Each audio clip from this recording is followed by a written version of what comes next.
2-lane bridge over River Ganga at Buxar at a total cost of 26,000 crore rupees.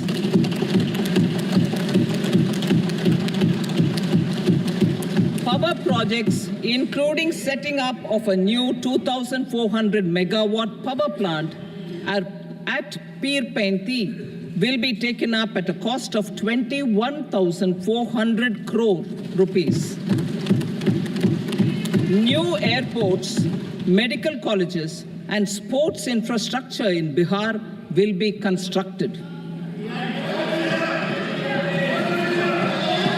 An additional allocation to support capital investments will be provided. The requests of Bihar government for external assistance from multilateral development banks will be expedited.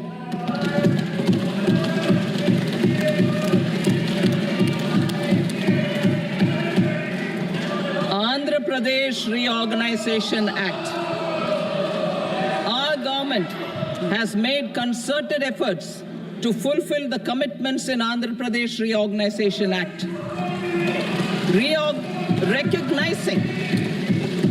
Recognizing the state's need for the capital, recognizing the state's need for a capital, we will facilitate special financial support through multilateral development agencies. In the current financial year, 15,000 crore rupees will be arranged with additional amounts in future years.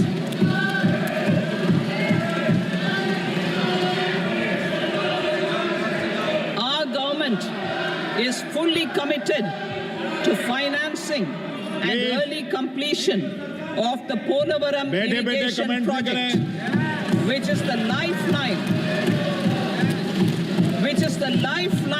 for Andhra Pradesh and its farmers. This will facilitate our country's food security as well. Under the Act, Andhra Pradesh Reorganization Act, for promoting industrial development, funds will be provided for essential infrastructure such as water, power, railways, and roads. In Kopparthi node on the Visakhapatnam-Chennai Industrial Corridor and Varavakal node on the Hyderabad-Bangalore Industrial Corridor. An additional allocation will be provided this year towards capital investment for economic growth. Grants for backward regions of Rayalaseema, Prakasham, North Coastal Andhra, as stated in the Act, will be provided. PM Awas Yojana. 3 crore additional houses under the PM Awas Yojana in rural and urban areas in the country have been announced, for which the necessary allocations are being made. Women-led development. For promoting women-led development, the budget carries an allocation of more than 3 lakh crore for schemes benefiting women and girls. This signals our government's commitment for enhancing women's role in economic development. Pradhan Mantri Janjatiya Unnat Gram Abhiyan. For improving the socio-economic condition of tribal communities, we will launch the Pradhan Mantri Janjatiya Unnat Gram Abhiyan by adopting saturation coverage for tribal families in tribal majority villages and aspirational districts.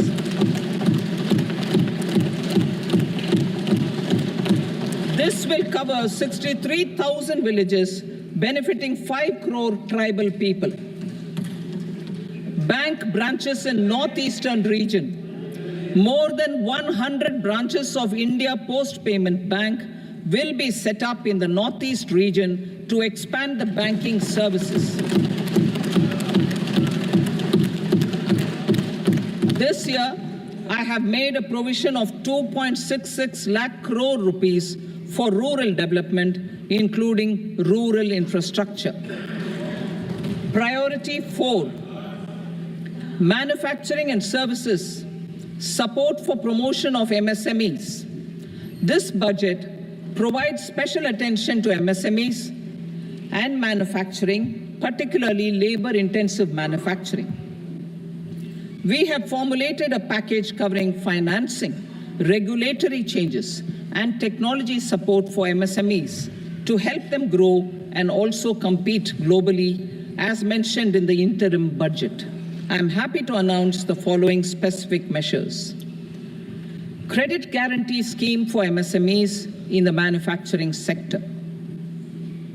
For facilitating term loans to MSMEs for purchase of machinery and equipment without collateral or third-party guarantee, a credit guarantee scheme will be introduced.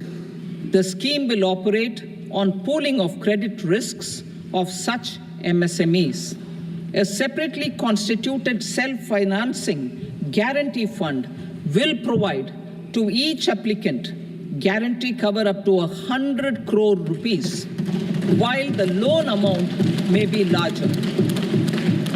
The borrower will have to provide an upfront guarantee fee and an annual guarantee fee on the reducing loan balance. New assessment model for MSME credit. Public sector banks will build their own in-house capability to assess MSMEs for credit instead of relying on external assessment.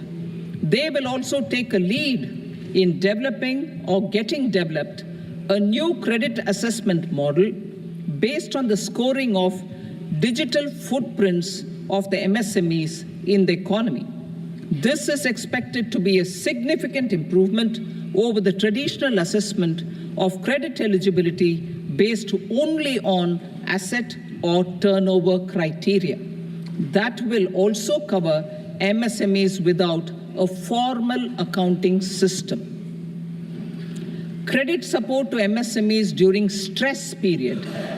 I'm happy to announce a new mechanism for facilitating continuation of bank credit to MSMEs during their stress period while being in special mention account, SMA stage, for reasons beyond their control.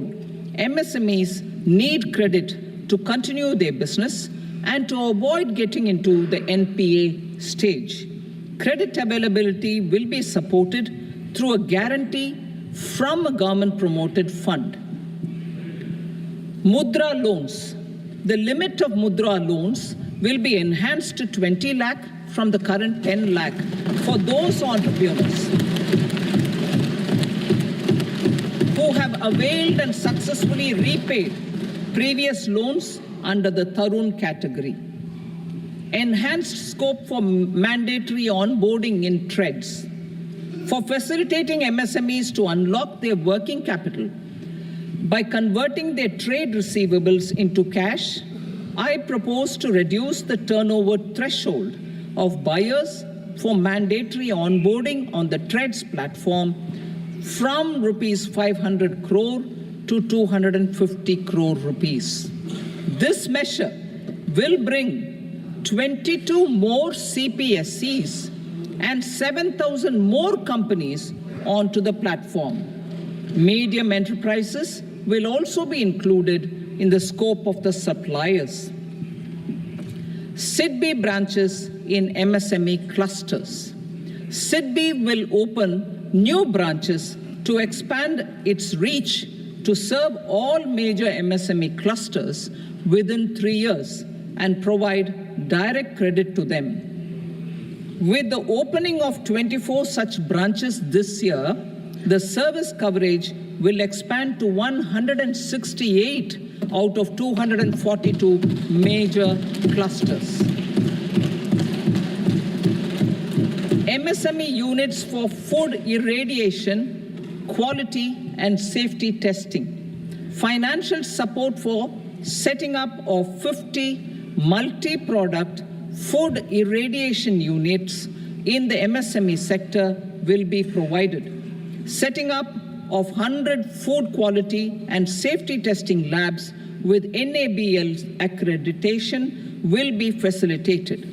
E-commerce export hubs to enable MSMEs and traditional artisans to sell their products in international markets.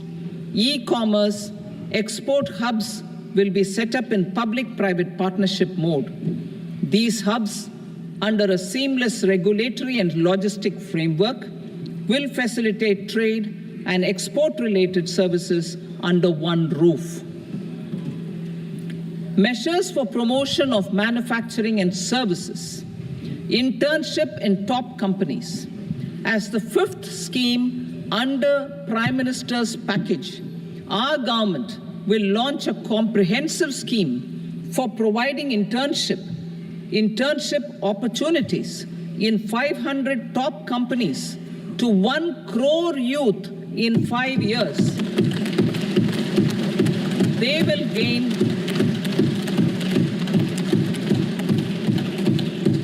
will gain exposure for 12 months to real-life business environment, varied professions, and employment opportunities. An internship allowance of 5,000 per month, 5,000 rupees per month, along with a one-time assistance of 6,000 rupees will be provided. Companies will be expected to bear the training cost and 10% of their internship cost from their CSR funds. Industrial parks. Our government will facilitate development of investment-ready, plug-and-play industrial parks with complete infrastructure in or near 100 cities in partnership with the states and private sector by better using town planning schemes. 12 industrial parks under the National Industrial Corridor Development Program also will be sanctioned.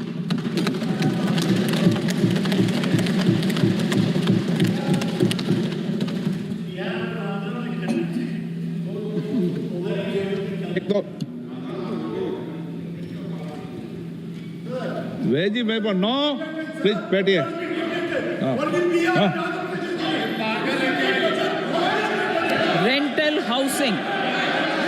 Rental housing with dormitory type accommodation for industrial workers will be, just 1 minute.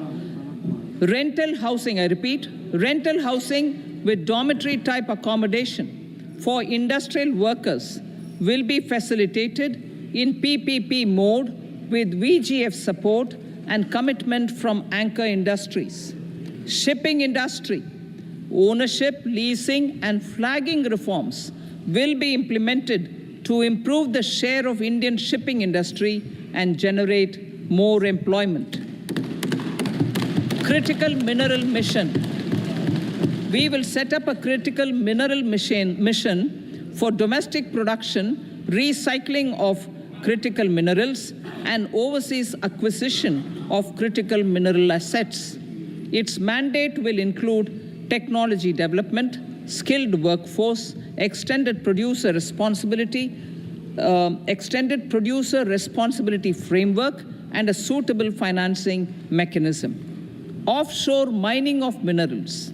Our government will launch the auction of the first tranche of offshore blocks for mining, building on the exploration already carried out. Digital public infrastructure applications. Turning to the services sector, I propose development of DPI applications at population scale for productivity gains, business opportunities, and innovation by the private sector. These are planned in the areas of credit, e-commerce, education, health, law and justice, logistics, MSME service delivery, and urban governance. Integrated technology platform for IBC ecosystem.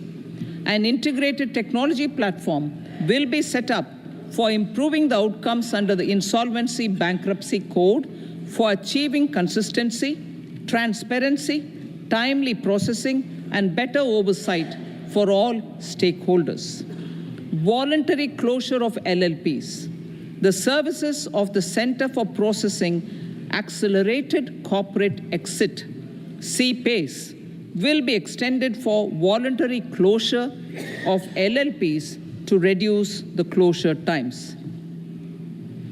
National Company Law Tribunals. The IBC has resolved more than 1,000 companies, resulting in direct recovery of 3.3 lakh crore to creditors. 3.3 lakh crore rupees to creditors. In addition, 28,000 cases involving over 10 lakh crore rupees have been disposed of even prior to admission. Appropriate changes to the IBC, reforms and strengthening of the tribunal and appellate tribunals will be initiated to speed up insolvency resolution. Additional tribunals will be established. Out of those, some will be notified to decide cases exclusively under the Companies Act. Debt recovery. Steps for reforming and strengthening debt recovery tribunals will be taken. Additional tribunals will be established to speed up recovery. Priority 5, urban development. Cities as growth hubs. Working with states, our government will facilitate development of cities as growth hubs. This will be achieved through economic and transit planning and orderly development of peri-urban areas utilizing town planning schemes. Creative redevelopment of cities. For creative brownfield redevelopment of existing cities with a transformative impact, our government will formulate a framework for enabling policies, market-based mechanisms, and regulation. Transit-oriented development. Transit-oriented development plans for 14 large cities with a population above 30 lakh will be formulated, along with an implementation and financing strategy. Urban housing. Under the PM Awas Yojana, Urban 2.0, housing needs of 1 crore urban poor and middle-class families will be addressed with an investment of 10 lakh crore rupees. This will include the central assistance of 2.2 lakh crore rupees in the next 5 years. A provision of interest subsidy to facilitate loans at affordable rates is also envisaged. In addition, enabling policies and regulations for efficient and transparent rental housing markets with enhanced availability will also be put in place. Water supply and sanitation. In partnership with state governments and multilateral development banks, we will promote water supply, sewage treatments, and solid waste management projects and services for 100 large cities through bankable projects. These projects will also envisage use of treated water for irrigation and filling up of tanks in nearby areas. Street markets. Building on the success of PM Swanidhi scheme in transforming the lives of street vendors, our government envisions a scheme to support each year over the next 5 years the development of 100 weekly hearts or street food hubs in select cities. Stamp duty. We will encourage states which continue to charge high stamp duty to moderate the rates for all and also consider further lowering duties for properties purchased by women. This reform will be made an essential component of urban development schemes. Priority 6, energy security, energy transition. In the interim budget, I had announced our strategy to sustain high and more resource-efficient economic growth, along with the energy security in terms of availability, accessibility, and affordability. We will bring out a policy document on appropriate energy transition pathways that balances the imperatives of employment, growth, and environmental sustainability. PM Surya Ghar Muft Bijli Yojana. PM Surya Ghar Muft Bijli Yojana. In line with the announcement in the interim budget,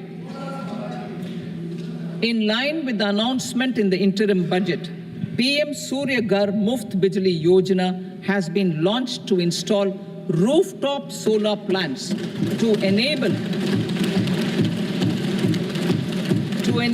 1 crore households obtain free electricity up to 300 units every month. The scheme has generated remarkable response with more than 1.28 crore registrations and 14 lakh applications, and we will further encourage it. Pumped storage policy. A policy for promoting pumped storage projects will be brought out for electricity storage and facilitating smooth integration of the growing share of renewable energy with its variable and intermittent nature in the overall energy mix. Research and development of small and modular nuclear reactors. Nuclear energy is expected to form a very significant part of the energy mix for Vikasit Bharat. Towards that pursuit, our government will partner with the private sector for 1. Setting up Bharat Small Reactors, 2. Research and development of Bharat Small Modular Reactor, and 3. Research and development of newer technologies for nuclear energy. Power plants with much higher efficiency has been completed. A joint venture between NTPC and BHEL will set up a full-scale 800 megawatt commercial plant using AUSC technology. The government will provide the required fiscal support. Moving forward, development of indigenous capacity for the production of high-grade steel and other advanced metallurgy materials for these plants will result in strong spin-off benefits for the economy. Roadmap for hard-to-abate industries. A roadmap for moving the hard-to-abate industries from energy efficiency targets to emission targets will be formulated. Appropriate regulations for transition of these industries from the current perform, achieve, and trade mode to Indian carbon market mode will be put in place. Support to traditional micro and small industries. An investment-grade energy audit of traditional micro and small industries in 60 clusters, including brass and ceramic, will be facilitated. Financial support will be provided for shifting them to cleaner forms of energy and implementation of energy efficiency measures. The scheme will be replicated in another 100 clusters in the next phase. Priority 7, infrastructure investment by central government. Significant investment the central government has made over the years in building and improving infrastructure has had a strong multiplier effect on the economy. We will endeavor to maintain strong fiscal support for infrastructure over the next 5 years in conjunction with imperatives of other priorities and fiscal consolidation. This year, I have provided 11 lakh 11,111 crore rupees for capital expenditure. This would be 3.4% of our GDP. Infrastructure investment by state governments. We will encourage states to provide support of similar scale for infrastructure, subject to their development priorities. A provision of 1.5 lakh crore rupees for long-term interest-free loans have been made this year also to support the states in their resource allocation. Private investment in infrastructure. Investment in infrastructure by private sector will be promoted through viability gap funding and enabling policies and regulations. A market-based financing framework will be brought out. Pradhan Mantri Gram Sadak Yojana, Phase 4 of the PMGSY will be launched to provide all-weather connectivity to 25,000 rural habitations, which have become eligible in view of their population increase. Irrigation and flood mitigation. Bihar has frequently suffered from floods, many of them originating outside the country. Plans to build flood control structures in Nepal are yet to progress. Our government, through the Accelerated Irrigation Benefit Program and other sources, will provide financial support for projects with estimated cost of 11,500 crore rupees, such as the Kosi-Michi intra-state link and 20 other ongoing and new schemes, including barrages, river pollution abatement, and irrigation projects. In addition, survey and investigation of Kosi-related flood mitigation and irrigation projects will be undertaken.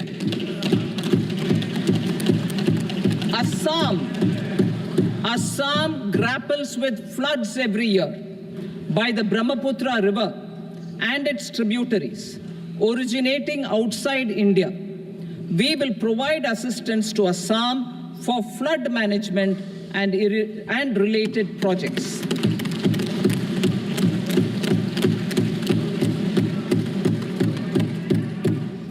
Himachal Pradesh suffered extensive losses due to floods last year. Our government will provide assistance to the state for reconstruction and rehabilitation through multilateral development assistance.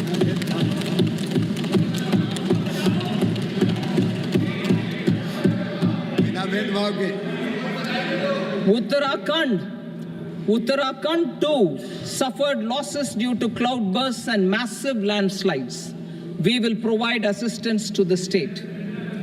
Recently, Sikkim witnessed devastating flash floods and landslides that wreaked havoc across the state. Our government will provide assistance to the state. Tourism has always been a part of our civilization. Our efforts in positioning India as a global tourist destination will also create jobs, stimulate investments, and unlock economic opportunities for other sectors. In addition to the measures outlined in the interim budget, I propose the following measures. Vishnupad Temple at Gaya and Mahabodhi Temple at Bodh Gaya in Bihar are of immense spiritual significance. Comprehensive development of Vishnupad Temple Corridor and Mahabodhi Temple Corridor will be supported, modeled on the successful Kashi Vishwanath Temple Corridor to transform them into world-class pilgrim and tourist destinations. Rajgir holds immense religious significance for Hindus, Buddhists, and Jains. The 20th Tirthankara Muniswarata temple in the Jain temple complex is ancient.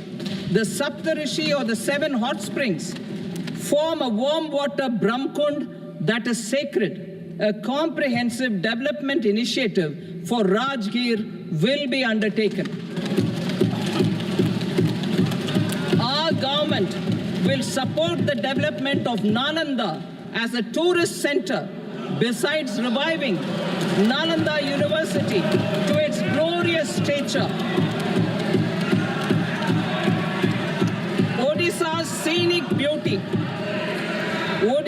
scenic beauty, temples, monuments, craftsmanship, wildlife sanctuaries, natural landscapes, and pristine beaches make it an ultimate tourism destination. Our government will provide assistance for their development to Odisha as well. Priority 8, innovation, research, and development. We will operationalize the Anusandhan National Research Fund for basic research and prototype development. Further, we will set up a mechanism for spurring private sector-driven research and innovation at commercial scale with a financing pool of 1 lakh crore rupees in line with the announcement in the interim budget. Space economy.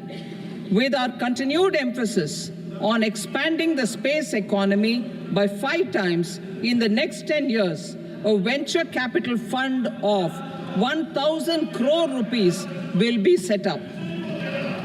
Priority 9, next generation reforms.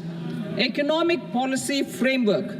We will formulate an economic policy framework to delineate the overarching approach to economic development and set the scope of the next generation of reforms for facilitating employment opportunities and sustaining high growth.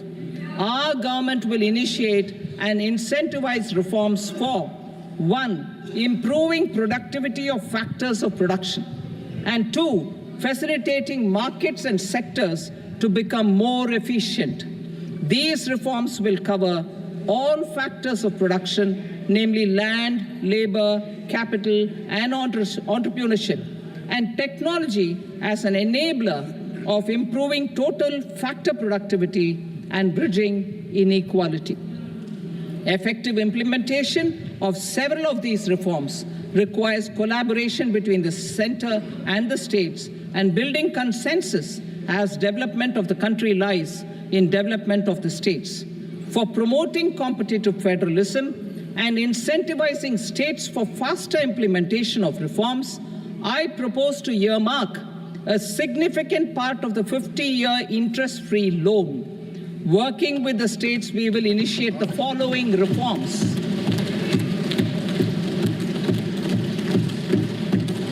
Land-related reforms and actions, both in the rural and urban areas, will cover land administration, will cover 1, land administration, planning and management, and 2, urban planning usage and building bylaws.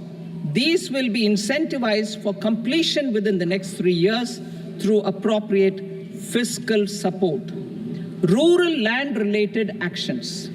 Rural land-related actions will include 1, assignment of unique land parcel identification number, UL PIN, or Bhu Aadhaar for all lands. 2, digitization of cadastral maps. 3, survey of subdivisions, survey of map subdivisions as per current ownership. 4, establishment of land registry. And 5, linking to the farmers registry. These actions will also facilitate credit flow and other agricultural services. Urban land-related actions. Land records in urban areas will be digitized with GIS mapping. An IT-based system for property record administration, updating, and tax administration will be established. These will also facilitate improving the financial position of urban local bodies. Labor-related reforms, services to labor. Our government will facilitate the provision of a wide array of services to labor, including those for employment and skilling. A comprehensive integration of e-Shram portal with other portals will facilitate such one-stop solution. Open architecture databases for the rapidly changing labor market, skill requirements, and available job roles, and a mechanism to connect job aspirants with potential employers and skill providers will be covered in these services. Shram Suvidha and Samadhan portal. Shram Suvidha and Samadhan portal will be revamped to enhance ease of compliance for industry and trade. Capital and entrepreneurship related reforms, financial sector vision and strategy. For meeting financing needs of the economy, our government will bring out a financial sector vision and strategy document to prepare the sector in terms of size, capacity, and skills. This will set the agenda for the next 5 years and guide the work of the government, regulators, financial institutions, and market participants. Taxonomy for climate finance. We will develop taxonomy for climate finance for enhancing the availability of capital for climate adaptation and mitigation. This will support achievement of the country's climate commitments and green transition. Variable capital company structure. We will seek the required legislative approval for providing an efficient and flexible mode for financing leasing of aircrafts and ships and pooled funds of private equity through a variable company structure. Foreign direct investments and overseas investment. The rules and regulations for foreign direct investment and overseas investments will be simplified to 1. Facilitate foreign direct investments, 2. Nudge prioritization, and 3. Promote opportunities for using Indian rupee as a currency for overseas investment. NPS Vatsalya. NPS Vatsalya, a plan for contribution by parents and guardians for minors, will be started.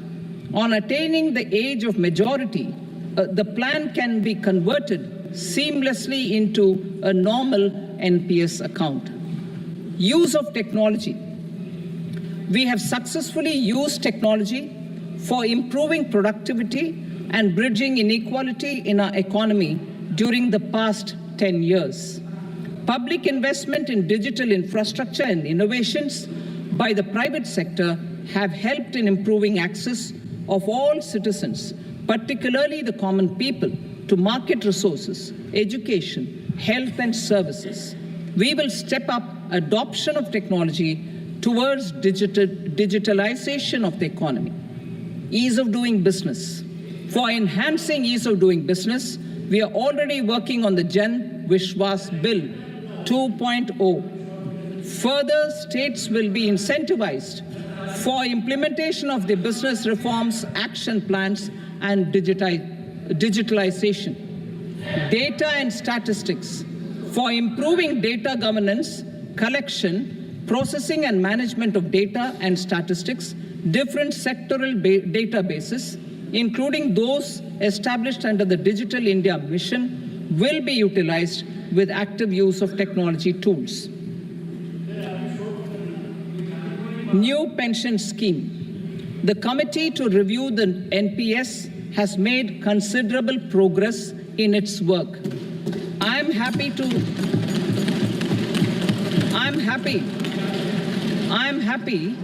that the staff side of the National Council of the Joint Consultative Machinery for Central Government Employees has taken a constructive approach. A solution will be evolved which addresses the relevant issues while maintaining fiscal prudence to protect the common citizens. Budget estimates for 24-25. For the year 24-25, total receipts other than borrowings and the total expenditure are estimated at 32.07 lakh crore rupees and 48.21 lakh crore rupees respectively. The net tax receipts are estimated at 25.83 lakh crore rupees. The fiscal deficit is estimated at 4.9% of the GDP. The gross and the net market borrowings through dated securities during 24-25 are estimated at 14.01 lakh crore rupees and 11.63 lakh crore rupees respectively. Both will be less than that in 23-24. The fiscal consolidation path announced by me in 2021 has served our economy very well, and we aim to reach the deficit below 4.5% next year. The government is committed to staying the course.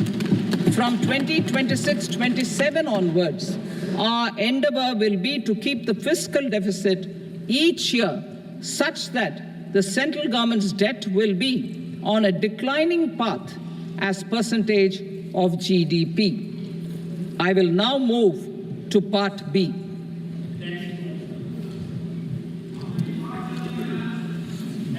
Indirect taxes.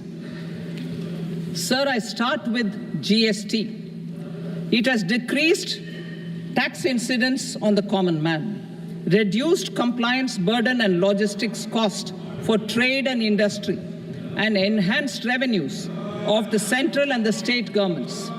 It is a success of vast proportions. To multiply the benefits of GST, we will strive to further simplify and rationalize the tax structure and endeavor to expand it to the remaining sectors. My proposals for customs duties intend to support domestic manufacturing, deepen local value addition, promote export competitiveness, and simplify taxation while keeping the interest of the general public and consumers surmount. In Budget 22-23, we reduced the number of customs duty rates. I propose to undertake a comprehensive review of the rate structure over the next 6 months to rationalize and simplify it for ease of trade, removal of duty inversion, and reduction of disputes. I shall now take up sector-specific customs duty proposals. Medicine and medical equipments. To provide relief to cancer patients, I propose to fully exempt 3 more medicines from customs duties.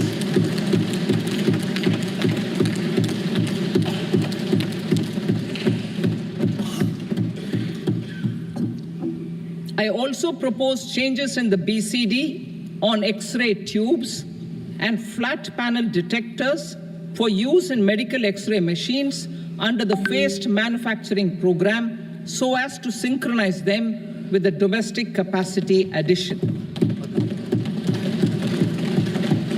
Mobile phone and related parts.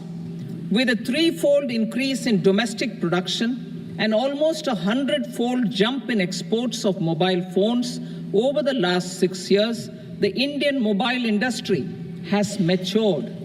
In the interest of consumers, I now propose to reduce the BCD on mobile phone, mobile PCBA, and mobile charger to 15%. Critical minerals. Minerals such as lithium, copper, cobalt, and rare earth elements are critical for sectors like nuclear energy, renewable energy, space, defense, telecommunications, and high-tech electronics. I propose to fully exempt customs duties on 25 critical minerals and reduce BCD on 2 of them. This will provide a major fillip to the processing and refining of such minerals and help secure their availability for these strategic and important sectors. Solar energy. Energy transition is critical in the fight against climate change. To support energy transition, I propose to expand the list of exempted capital goods for use in the manufacture of solar cells and panels in the country. Further, in view of sufficient domestic manufacturing capacity of solar gas, glass, and tinned copper interconnect, I propose not to extend the exemption of custom duties provided to them. Marine products. India's seafood exports in the last financial year touched an all-time high of more than 60,000 crores of rupees. Frozen shrimp accounted for about 2/3 of these exports.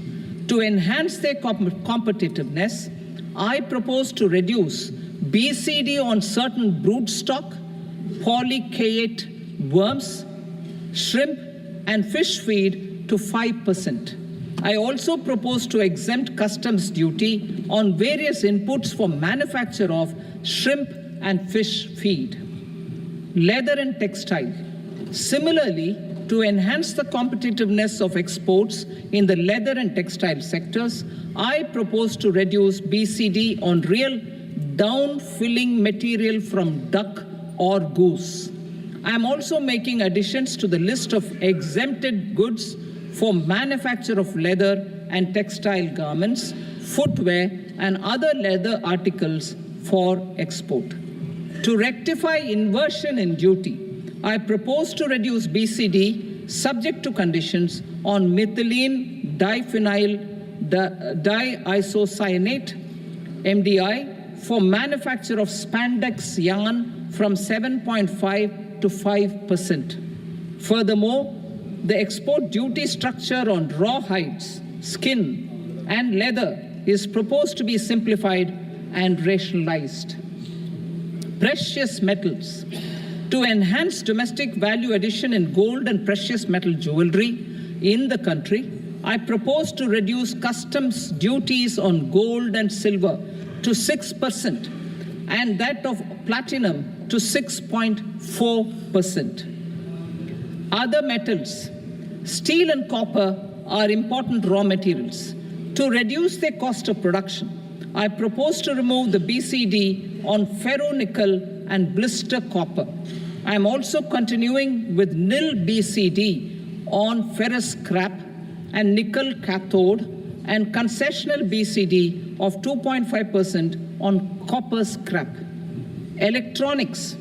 To increase value addition in the domestic electronics industry, I propose to remove the BCD subject to conditions on oxygen-free copper for manufacture of resistors.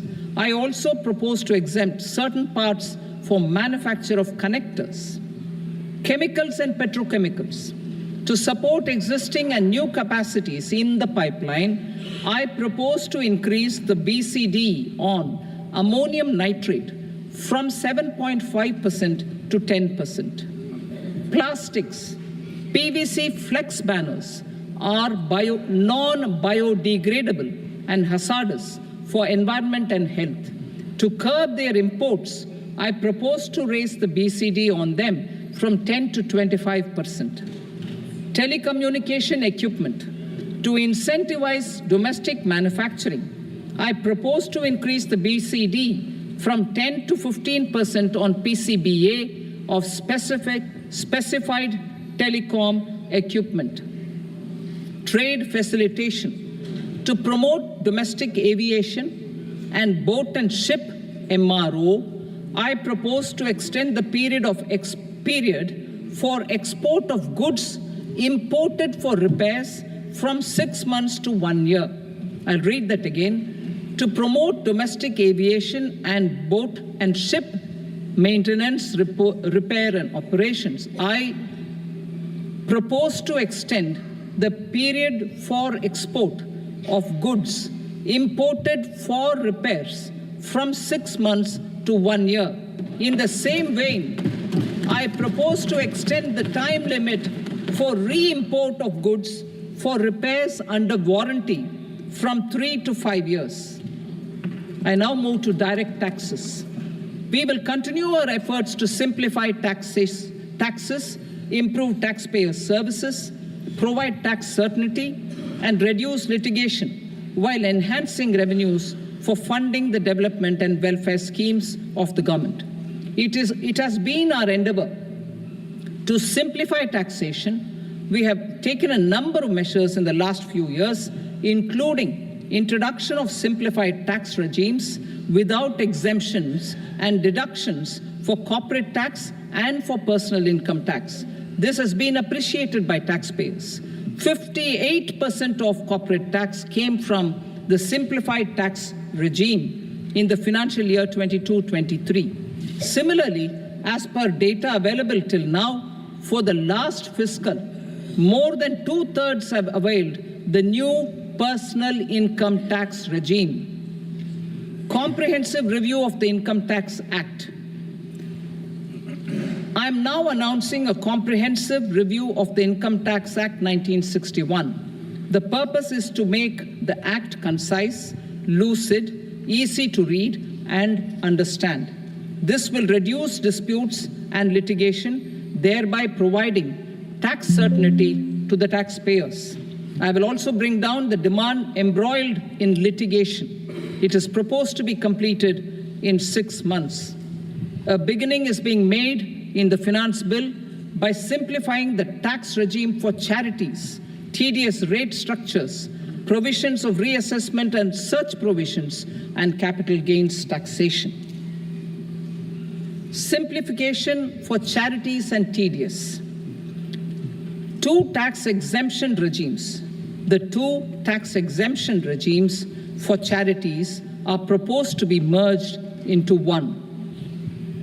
The 5% TDS rate on many payments is being merged into the 2% TDS rate, and the 20% TDS rate on repurchase of units by mutual funds or UTI is being withdrawn.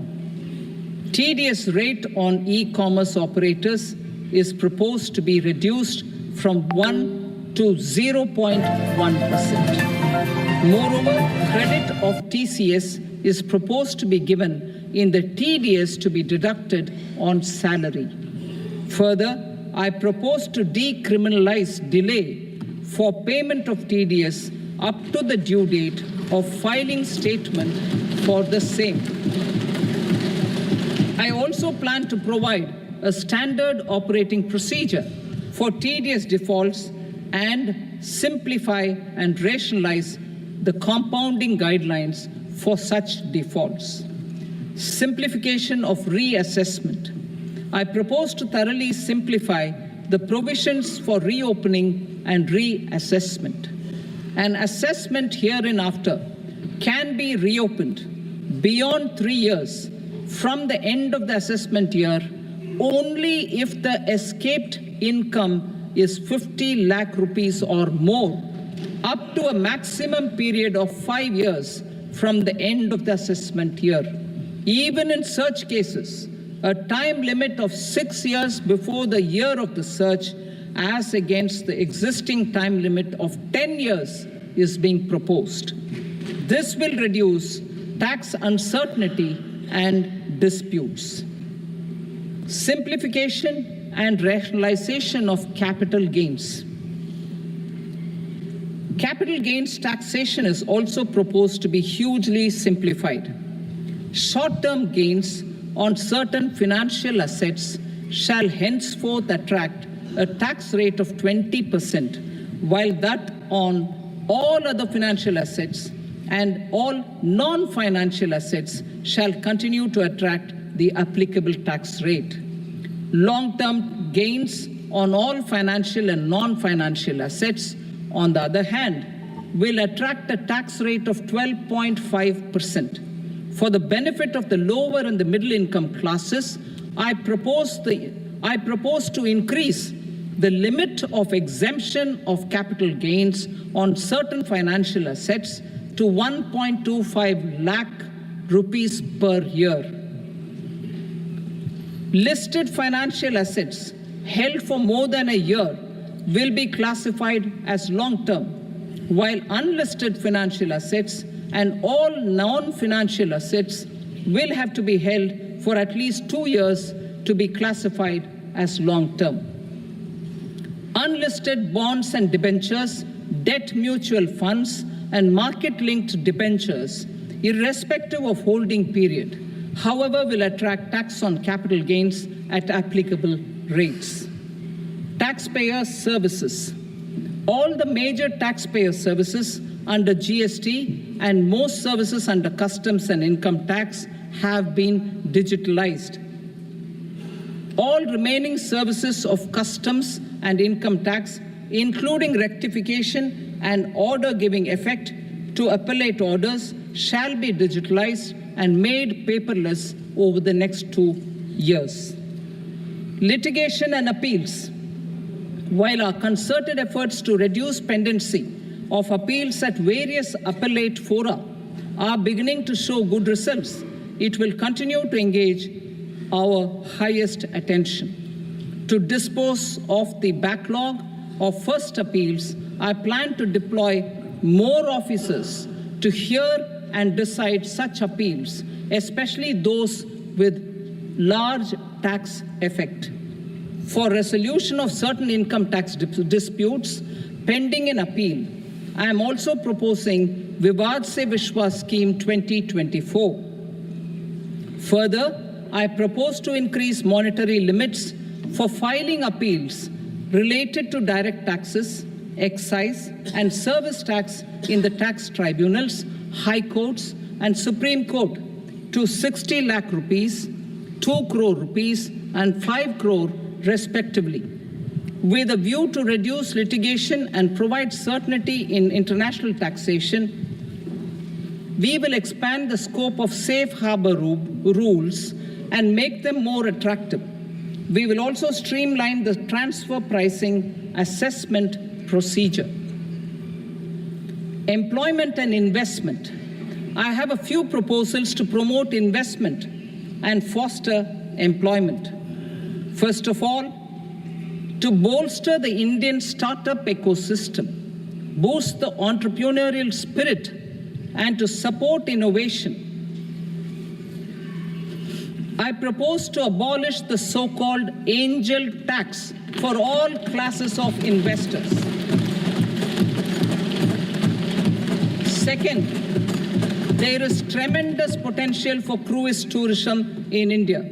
To give a fillip to this employment-generating industry, I am proposing a simpler tax regime for foreign shipping companies operating domestic cruises in the country. Third, India is a world leader in the diamond cutting and polishing industry, which employs a large number of skilled workers.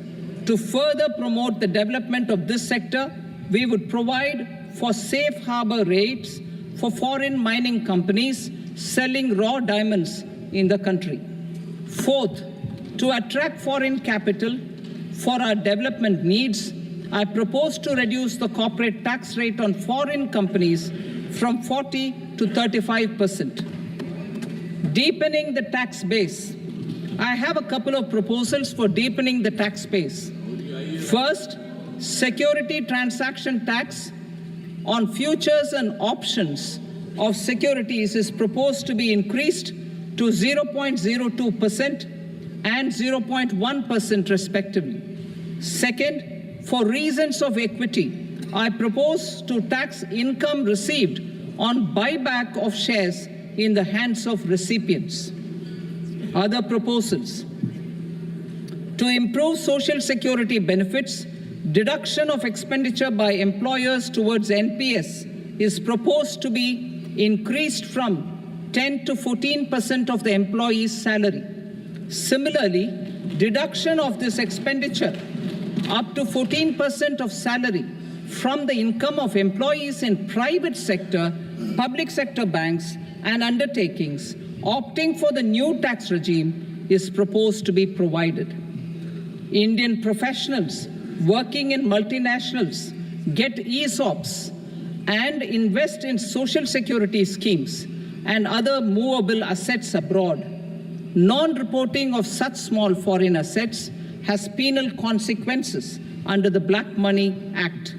Such non-reporting of movable assets up to 20 lakh rupees is proposed to be depenalized. Other major proposals in the finance bill relate to withdrawal of equalization levy of 2%, expansion of tax benefits to certain funds and entities in IFSCs, and immunity from penalty and prosecution to Benamidar on full and true disclosure so as to improve conviction under the Benami Transaction Prohibition Act 1988. Personal income tax. Coming to personal income tax rates, I have two announcements to make for those opting for the new tax regime. First, the standard deduction for salaried employees is proposed to be increased from 50,000 to 75,000 rupees.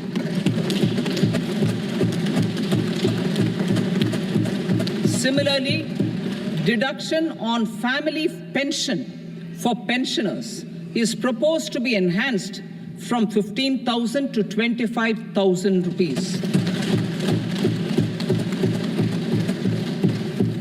This will provide relief to about 4 crore salaried individuals and pensioners.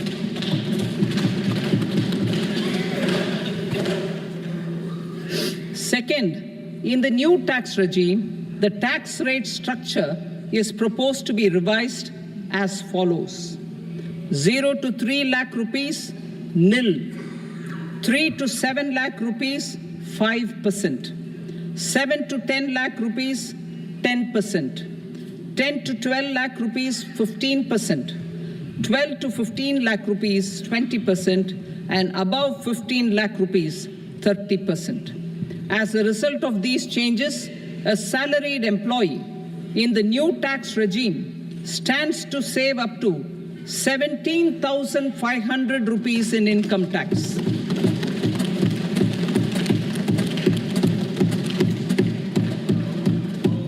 Apart from these, I am also making some other changes as given in the annexure.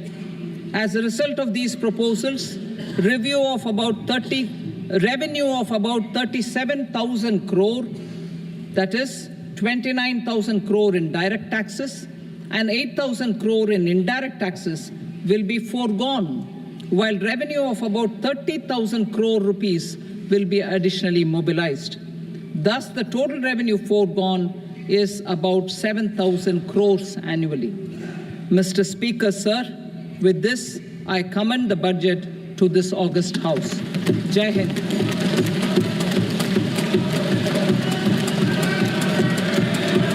Item number 2. Item number 2.